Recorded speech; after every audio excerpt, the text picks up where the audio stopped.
Welcome to Fear and Fiction, where the stories are strange and the fear is real.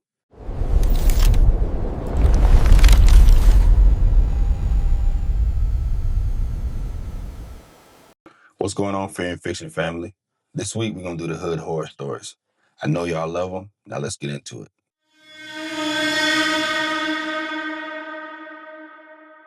I don't know where else to post this. The ground-penetrating radar showed 300 coffins under my son's bedroom. That's how I found out we've been living on top of a cemetery. But by then, the damage was already done. May 2019. I'm 32, single mom, 6-year-old son. We'd been on Tampa Housing Authority's wait list for 4 years. When they called with a unit at Robles Park Village, 2 bedrooms, $425 a month, Central Avenue in East Tampa, I said yes immediately. Didn't ask questions. Big mistake.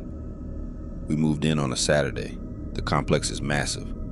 67 buildings across 35 acres. That old 1950s cinder block construction. Our building was toward the back, near the fence line. Ground floor unit, old but clean. My son finally had his own room. First week was perfect. Week 2, his room started feeling wrong. Cold. Even in May, in Florida, I had to keep his window closed and pile extra blankets on his bed. Then the nightmare started. He'd wake up screaming at midnight, saying he heard people talking under his floor. I'd check, nothing there. Just pipes, I told myself. Old building sounds. But I heard them too. Voices. Multiple people talking at once, muffled, like a conversation happening in the apartment below us. Except we were ground floor. There was no apartment below us. Week 3, I called maintenance. Guy came out, checked the vents, tapped the walls. Then he stepped into my son's room and froze. "You feel that?" he said. Temperature just dropped 10 degrees. He knelt down, put his hand on the floor, jerked it back like he'd been burned. "I'll put in a work order. Have your son sleep in your room until we figure this out." He practically ran out. Nobody called back. Week 4, my son refused to sleep in his room at all. "The floor moves, Mom, like something's pushing from underneath. And the voices are louder. They're counting. 1, 2, 3, over and over. And singing." I couldn't lie to him anymore. I'd heard it too. That Friday night, after he fell asleep in my bed, I went to his room, turned off the lights, lay down on his bed, waited. 11:47 p.m. I heard them. Men, women, old people, young people, all talking at once, then singing. "His eye is on the sparrow," that old hymn my grandmother used to sing. Then a preacher's voice, rhythmic, passionate, then a child laughing, right under the bed. I got down on my hands and knees, pressed my ear to the floor. The voices got clearer, the woman singing, the preacher preaching, that child laughing, so close it sounded like inches away. The room got colder. I could see my breath. Then silence, complete silence. 3 slow knocks from directly under my ear. Knock, knock, knock. I jerked back, cracked my head on the bed frame. The voices started again, louder, urgent, all shouting at once, getting louder and louder like dozens of people screaming under the floor. I grabbed my son, and we spent that night in my car. Next morning, I called Tampa Housing Authority, demanded relocation. I'm hearing voices under the floor, dozens of voices. My son's room is freezing. Something is wrong with this building. The woman on the phone sighed. "Ma'am, these are old buildings. They make noise. Submit a maintenance request online." She wouldn't help. June 14th, 2019. I came home from work. News vans everywhere. WFLA, Fox 13, ABC Action News. Yellow tape around buildings 2 rows over. I found this older woman who lived there since the 80s. "What's happening?" She looked sad, like she'd been waiting decades for this. "They found the graves. Zion Cemetery, from 1901. When they built Robles Park in the 50s, they were supposed to relocate the bodies. They didn't, just paved over them." My stomach dropped. "Which buildings?" "5 buildings. Yours is one of them. Workers broke through a foundation during renovation, found coffins. City brought ground-penetrating radar, 300 graves, maybe more, at least 60 under your building alone. I couldn't go back inside. Took my son to a motel, paid with money I didn't have. June 16th, Tampa Housing Authority evacuated all 5 buildings, 97 families, 48 hours to get out. They gave us vouchers for temporary housing and promises we didn't believe. For 70 years, 300 people had been trapped under concrete while families lived above them, walked above them, slept above them, and they've been trying to tell us. Before I left for good, I went back one last time, stood in my son's empty room, knelt down, put my hands on the floor. "I'm sorry," I said out loud. "I'm sorry nobody remembered you, but I know now. I know you're here." The cold lifted instantly. One voice spoke, clear as day. "Thank you, daughter. Thank you for seeing us." I looked up the records later. Zion Cemetery Burial Registry, 1901 to 1925. One entry, railroad worker, aged 65, died April 1912. Night shift supervisor. Work schedule ended at midnight. The knocking I heard was always at 11:47 p.m. 13 minutes before midnight. He was still trying to get home. Still waiting for someone to open the door. Tampa Housing Authority is demolishing those buildings next year. They say they'll relocate the remains appropriately this time. My son doesn't have nightmares anymore.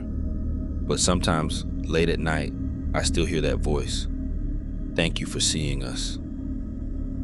300 people, buried with dignity, then forgotten when the city paved over their graves and built apartments.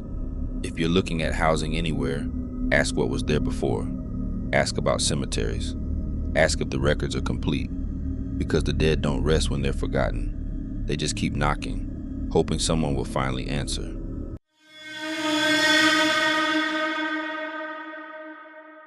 I need to tell somebody about what happened in Birmingham last year. I still can't sleep right. The city demolished Loveman Village in 2018, but what I saw in Building 14 before they tore it down, that doesn't go away just because the building's gone. December 2017. I was doing security for Birmingham Housing Authority during the final demolition phase. They were clearing out Loveman Village, 500 units in North Titusville, been there since the 1950s. Barrack-style buildings, faded brick, the whole complex spread across this valley. By December, almost everyone had relocated. My job was simple: patrol the empty buildings at night, make sure squatters didn't move in, make sure nobody stripped copper wire before the demo crews came. 12-hour shifts, 7 p.m. to 7 a.m. Just me, a flashlight, and 67 empty buildings. Good money, $18 an hour, overtime after 40. I needed it. Wasn't about to ask questions. First week was quiet. Buildings were creepy, empty, sure. Graffiti on the walls, trash everywhere, that smell of mold and decades of poverty. But nothing I couldn't handle. I'd walk my rounds, check the doors, make sure everything was locked down. Week 2, I started noticing Building 14. It sat at the lowest point of the complex, right at the bottom of the valley. 3 stories, maybe 24 units. Every time I walked past it, my flashlight would flicker, not die, just flicker. And it was colder near that building, not a little colder, a lot colder. I'd be sweating in my jacket walking the rest of the complex, then I'd get within 50 feet of Building 14 and I could see my breath. I mentioned it to my supervisor, older guy, been with the housing authority for 20 years. "Yeah, don't go in Building 14, he said, not looking up from his paperwork. "It's not on your patrol route anyway." "Why not?" "Foundation's unstable. Whole building's condemned.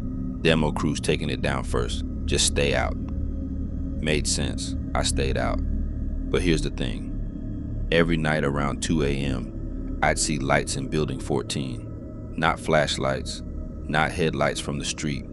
Lights in the windows. 3rd floor, always the same 4 windows. Yellow light, like old incandescent bulbs. Warm light.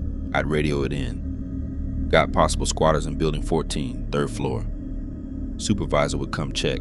Lights would be off by the time he got there. This happened 4 times. fifth time, he got annoyed. Look, there's no power to that building. Power's been cut for 3 months. You're seeing reflections. Streetlights, car headlights out, whatever. Building 14 is empty. Stop calling it in. So I stopped calling it in, but the lights kept happening. And I started hearing singing. December 18th, 2:15 a.m. I'm doing my rounds, walking past building 14 like usual. Lights are on in those 4 third-floor windows, and I hear a woman singing, old voice, raspy, gospel music, coming from inside the building. I stop, stand there in the cold, listening. She's singing "Take My Hand, Precious Lord," my grandmother's funeral song. The singing stops. One of the lit windows opens. A woman leans out, elderly, thin, wearing a faded blue housecoat. She looks directly at me, smiles, waves. "Evening, baby," she calls down. "You coming up? We've been waiting." My blood turns to ice. "Ma'am, you can't be in there. Building's condemned. You need to come out." "Oh, we can't leave, baby. This is our home. Been our home for 40 years. Come on up. We got coffee on." "Ma'am, there's no power in that building." She laughs, soft, sad. "There's all kinds of power, baby. You'll see. 3rd floor, apartment 3C, doors open." She pulls back inside. The window closes. I should have called it in. Should have called the police. Should have done anything except what I did next. I walked up to building 14, tried the front door. Locked. Chained from the outside. I walked around to the back, service entrance. Also chained. All the ground floor windows were boarded up. There was no way that woman could be inside. No way anyone could be inside. I looked up at the 3rd floor. All 4 windows were dark now, but I could see shapes moving behind the glass. Multiple shapes. People. I got on my radio. "This is Patterson. I need police backup at building 14. I've got multiple people inside a condemned structure." Supervisor's voice crackled back. "Patterson, I'm looking at the security cameras right now. Building 14 is dark. Nobody's there." "Sir, I'm standing right here. I saw a woman. She spoke to me. There are people inside." Long pause. "Stay where you are. I'm coming to you." He showed up 15 minutes later. We stood together in front of building 14, dark, silent, cold. "I saw her," I said. "3rd floor. She opened the window, talked to me, said apartment 3C. He looked at me for a long time. Then he sighed. "Come on." He had keys to the chains. Opened the front door. We went inside. The smell hit me first. Not mold, not decay. Cooking. Somebody was cooking. Greens and cornbread and something sweet, like pound cake. But there was no power, no gas, no way anyone could be cooking. The lobby was trashed, graffiti everywhere, mailboxes ripped open, trash piled in corners. But I could hear it now. Music, gospel music, voices, conversation, laughter, coming from upstairs. "You hear that?" I whispered. My supervisor nodded. His hand was shaking.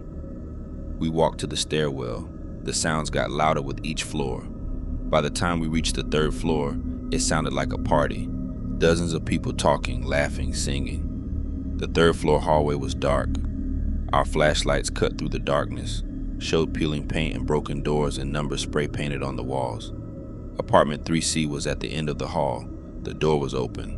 Light was spilling out into the hallway, warm yellow light. My supervisor stopped walking. "I'm not going in there." "Sir, I'm not going in there. You want to look? You look. I'll wait here." I walked toward 3C. Slow, every instinct screaming at me to run. I got to the doorway, looked inside. The apartment was full of people, 20, maybe 30 people, all ages, all black, dressed like it was 1970-something. Polyester, bell bottoms, afros, headscarves. They were having a party. Card table set up with food. People sitting on a couch that looked brand new. TV in the corner showing some old show, black and white. They were talking, laughing, eating. Normal party. except the apartment was destroyed. I could see through them, through the people. I could see the walls behind them, covered in graffiti, holes punched through the drywall. Could see the floor, rotted, buckled. The TV wasn't plugged into anything. The couch they were sitting on didn't exist. A woman at the card table looked up, the same woman from the window. She smiled. "There you are, baby. Come on in, get yourself a plate." "What?" I couldn't form words. "You're confused." She stood up, walked toward me, through the coffee table. "That's okay. We were confused too at first. Back in '74 when the fire came." Fire? Electrical fire. 2 in the morning. Started in the walls. Spread fast. Building code wasn't what it is now. We didn't make it out. None of us from this floor made it out. I backed up, hit the hallway wall. 11 people died that night, she continued. They covered it up, said it was only 3, didn't want it in the papers. Another housing project fire, more dead black folks. Bad for business. They sealed up this floor, moved new people into floors 1 and 2, pretended the 3rd floor didn't exist. We've been here ever since. 43 years, waiting. Waiting for what? She looked sad. We don't know, baby. We just can't leave. Every night, same thing, same party, same moment, right before the smoke came. Behind her, I could see smoke starting to seep through the walls. Thin wisps at first. The people at the party didn't notice, still laughing, still talking. The smoke got thicker. "You should go now," the woman said. "This is the bad part." The smoke filled the room. The laughter turned to coughing, then screaming. People running for the door, pounding on the walls. The screaming got louder, more desperate. I ran. Down the hallway, down the stairs, my supervisor right behind me. We didn't stop until we were outside, 50 feet from the building. We stood there, breathing hard, staring up at the 3rd floor. The 4 windows were glowing orange, like fire, then dark. The screaming stopped. Silence. My supervisor quit the next day. So did I. I tried to find records about a fire at Loveman Village in 1974. Nothing in the newspapers. Nothing in the Birmingham Housing Authority files. But I talked to some older folks who lived there. They remembered. 3rd floor of Building 14 been closed since the '70s, one woman told me. My cousin lived on the 2nd floor. Said you could hear people walking around up there at night. Smell cooking. But nobody was supposed to be up there. Housing authority said it was structural damage. But we knew. Knew what? People died up there. Don't know how many. They never told us. Just sealed it up and acted like it never happened. They demolished Building 14 in January 2018. Tore it down in 3 days. Built the new villas at Titusville in its place. Nice apartments. Modern, clean. I drove past there last week. Saw someone looking out a 3rd floor window.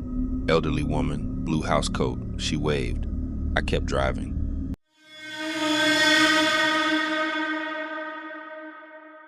I don't know who else to tell this to. My family thinks I'm losing it. My girl thinks I'm going crazy. But I know what I saw in Watts last month, and I need somebody to tell me I'm not insane. I'm from Watts, born and raised. I'm affiliated, not gonna say with what. But if you know Watts, you can probably guess based on what projects I'm talking about. I'm trying to get out the life now. Got a daughter, 2 years old, working at a warehouse in Carson, trying to do right. This story is about my homie. I'm gonna call him T. That's not his real name, but it's close enough. T and me grew up together. Same block, same elementary school, same everything. We got put on together when we were 15, ran together for 8 years. T was my brother, closer than blood. February 9th, 2023, T got killed. Caught slipping at a gas station on Wilmington. Wrong place, wrong time. Opposition rolled up, didn't even say nothing. Just started shooting. T took 4 to the chest. Dead before the ambulance came. I was there. Held him while he bled out on that concrete. Watched the light go out of his eyes. Worst day of my life. We buried him a week later. Big funeral. Whole hood came out. His mama was destroyed. I was destroyed. But that's the life. You know the risks when you get in. After T died, I started thinking different. Started thinking about my daughter. Started thinking I didn't want her growing up without a father like T's kid's gonna have to do. So I've been pulling back, staying out the way, trying to be smart. Last month, January 2024, I had to go to Gonzaga Village. It's one of the 4 projects in Watts, down on 105th Street. Oldest one, been there since the 40s. Small, only about 100 units. My cousin lives there, needed help moving some furniture. I didn't want to go. Gonzaga Village is opposition territory, has been for decades. But it was daytime, I wasn't wearing colors, and my cousin said it'd be quick, in and out. I pulled up around 2 in the afternoon, Saturday. Complex was quiet, most people inside watching the game or whatever. Gonzaga Village is different from the other projects in Watts. It's got this courtyard layout, buildings form a square around a central area. Feels closed in, trapped. Parked on 105th, walked into the complex. My cousin's unit was on the far side, ground floor. I'm walking through the courtyard and I see someone standing by the laundry room. Tall, hoodie up, hands in pockets. I clock him but keep walking. Not my business. Then he turns around and I see his face. It's T. I stop dead. Heart pounding. Can't breathe. It's T. Same face, same build, same scar over his left eye from when we were kids and he fell off a bike. Same everything. He's staring right at me. I must have stood there 10 seconds just staring back. Then I call out, T? He doesn't say nothing, just stares. T, that you? What the hell? He tilts his head, like he's confused, like he's trying to remember something. Then he lifts his hand and points at me, and I see it. His chest, 4 holes in his hoodie, dark stains around them, wet, fresh, like he just got shot, like it just happened. I stumble backward. No, man, you're dead. I saw you die. I was there. He opens his mouth like he's trying to talk, but no sound comes out, just this wheeze, like air coming out of a punctured tire. Then he points behind me. I turn around. 3 dudes standing there, young, maybe 17, 18, wearing colors I recognize. Opposition. They're not looking at me though, they're looking at T. One of them says, yo, you see that? See what? That fool by the laundry room. I turn back. T's still there, still pointing. The kid who spoke takes a step toward T. Hey, you good, homie? You look... He stops. I watch his face go from confused to scared. What the hell? Why's he got holes in his shirt? Is that blood? The other 2 see it now. All 3 of them backing up. One pulls out his phone, starts recording. T starts walking toward them, slow, that wheeze getting louder, like breathing through a wet cloth. The kids run, just bolt, gone. I'm alone in the courtyard with T. He stops walking, turns back to me, points at his chest, then points at me again, and I understand. He's showing me what happens here. What happens when you're in the wrong place, when you're in opposition territory, when you're not careful. I ran, didn't help my cousin, didn't go back, just ran to my car and drove. Hands shaking so bad I almost crashed twice on the way home. I called my cousin later, apologized, made up some excuse. He was mad, but whatever. I couldn't tell him the truth. That night, 3 in the morning, I woke up to tapping on my bedroom window. I live in a house in Compton. Ground floor, but the window's high. You'd need a ladder to reach it. I looked. T was outside, face pressed against the glass. Those 4 holes in his chest, wet, dripping. He mouthed something. I couldn't hear through the glass, but I could read his lips. You're next. I jumped out of bed, turned on every light in the house, grabbed my gun. My girl woke up, asking what's wrong. I couldn't explain. By the time I got back to the window, he was gone. But there was a handprint on the glass. Wet, dark, not water, blood. I tried to tell myself I was seeing things. Stress, post-traumatic stress from watching T die. Trauma, whatever. But it kept happening. 3 nights in a row. T at my window, always the same. Those holes in his chest, always mouthing you're next. 4th night, I didn't see him at the window. I saw him in my house. Standing in my living room at 2 in the morning, I was getting water from the kitchen. Turned around and he was just there, in the dark, staring. I turned on the light. He was still there. Not a shadow, not my imagination. Him, solid, real. I could smell it. Gun smoke and blood. T, what do you want from me? He opened his mouth. That wheeze came out. Then words, quiet, raspy, like talking through a throat full of water. You're still playing. I'm not. I'm out. I'm done. You're still there. He pointed at my chest, where my heart is, still, inside, you. Then he was gone, just vanished.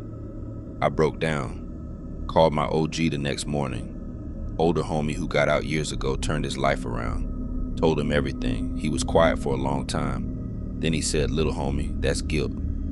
T died and you lived. You're carrying that. Your mind's showing you what you already know. You're still 1 foot in, 1 foot out. And that's gonna get you killed just like it got him. So what do? You already know. You get all the way out, not halfway, not I'm trying, all the way.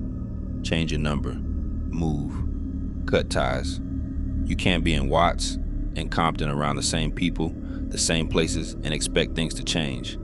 That's T telling you. You're next if you don't move different. I haven't seen T since that conversation. That was 3 weeks ago. I put in my 2 weeks at the warehouse. Got a new job in Ontario. Me and my girl are moving next month. Far from Watts. Far from everything. My daughter's not gonna grow up around this. I don't know if what I saw was really T's ghost, or my mind breaking, or what. But I know this. T died at a gas station because he was in the wrong place. I almost died in Gonzaga Village because I went somewhere I shouldn't have been. And if I don't change, I'm next, for real. If anybody's from Watts, from any of the projects out there, Gonzaga, Jordan Downs, Imperial Courts, Nickerson Gardens, and you've lost people, and you're still in it, listen. They're watching, and they're trying to tell you something. Get out before you end up like them. Hope everyone enjoyed the stories. Please like, share, subscribe. Let me know what your favorite story was and if you have any story ideas. Thank you for watching.